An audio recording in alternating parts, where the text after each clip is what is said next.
కేంద్ర సర్కార్ నిర్ణయంతో జీఎస్టీలో భారీ మార్పులు రానున్నాయి. ఆగస్టు 15 సందర్భంగా సామాన్యులకు దీపావళి పండుగ సందర్భంగా గొప్ప గిఫ్ట్ ఇవ్వబోతున్నట్లు ప్రధాని నరేంద్ర మోదీ హింట్ ఇచ్చారు. ముఖ్యంగా నిత్యావసర వస్తువులపై పన్ను రేట్లు తగ్గుతాయని చెప్పారు. ప్రధాని ప్రకటనతో సామాన్యులపై భారం తగ్గనుంది. ముఖ్యంగా జనం వాడే నిత్యావసర వస్తువులపై భారం తగ్గే అవకాశం ఉందని అనలిస్టులు అంచనా వేస్తున్నారు.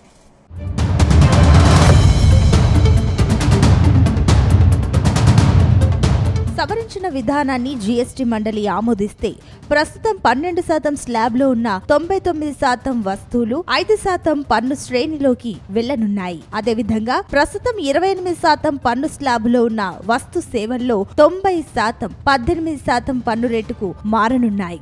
ఈ కొత్త విధానంతో జౌళి, ఎరువులు, పునరుత్పాదక విద్యుత్తు, ఆటోమోటివ్, హస్తకళలు, వ్యవసాయం, వైద్యం, బీమా రంగాలకు లాభం చేకూరనుంది. ముఖ్యంగా ఇన్సూరెన్స్ పై జీఎస్టీ 18%గా ఉండగా దీనిని 5% లేదా 0కు చేర్చే అవకాశాలు ఉన్నట్లు తెలుస్తోంది. సేవల రంగంపై 18% వరకు జీఎస్టీ విధించే అవకాశం ఉంది. మరోవైపు పొగాకు, సిగరెట్లు వంటి హానికారక వస్తువులపై 40%కి జీఎస్టీని చేర్చే అవకాశాన్ని పరిశీలిస్తున్నట్లు తెలుస్తోంది. ప్రధాని మోదీ స్వాతంత్ర దినోత్సవ సందర్భంగా ప్రకటించిన జీఎస్టీ సంస్కరణలు అమలైతే 12%, 28% స్లాబ్ రేట్లు తొలగిపోతాయి. కేవలం 5%, 18% స్లాబ్లు మాత్రమే ఉంటాయి.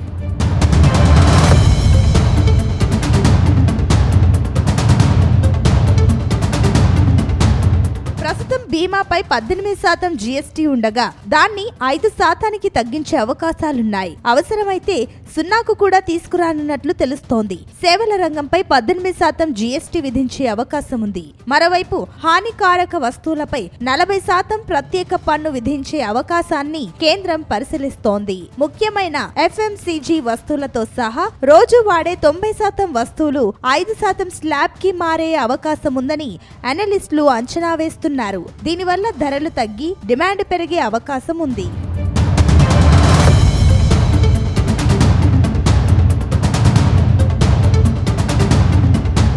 Packaged food, Ayurveda, personal care ఉత్పత్తుల ధరలు ఎక్కువగా తగ్గే అవకాశం ఉంది. Condensed milk, dry fruits, frozen vegetables, pencils, tooth powder వంటి వాటిపై జీఎస్టీ 12% నుంచి 5%కి తగ్గవచ్చు. ప్రాసెస్డ్ ఫుడ్స్, డైరీ ఉత్పత్తులపై జీఎస్టీ తగ్గితే డాబర్, ఇమామి వంటి ఆయుర్వేద కంపెనీలు ఎక్కువగా లాభపడతాయి. ప్రస్తుతం ఎఫ్ఎంసీజీ సెక్టార్ లో డిమాండ్ తగ్గింది. జామ్స్, చక్కెరతో చేసిన స్వీట్లు వంటి కొన్ని ఉత్పత్తులు 12% నుంచి 18% స్లాబ్ కి మారే అవకాశం ఉంది. డాబర్ కి 15% అమ్మకాలు జ్యూస్ల ద్వారా వస్తుండటంతో ఈ కంపెనీపై కొంత ఒత్తిడి పడవచ్చు.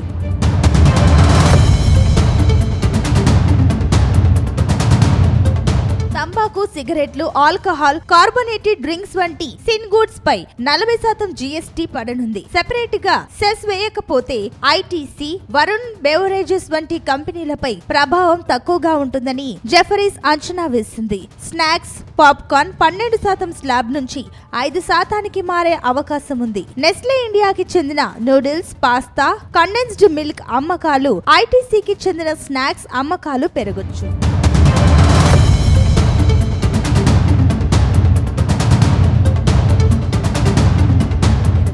ఓవరాల్ గా చూస్తే వస్తు సేవల పన్ను విధానంలో కీలక సవరణలకు కేంద్రం రెడీ అయ్యింది. సామాన్యులు, చిరు వ్యాపారులపై భారం తగ్గించనుంది. దీపావళి కానుకగా ఈ కొత్త విధానాన్ని అమల్లోకి తీసుకొచ్చేందుకు సన్నాహాలు చేస్తున్నారు. దీంతో అనేక వస్తువుల ధరలు దిగివచ్చే అవకాశం ఉంది.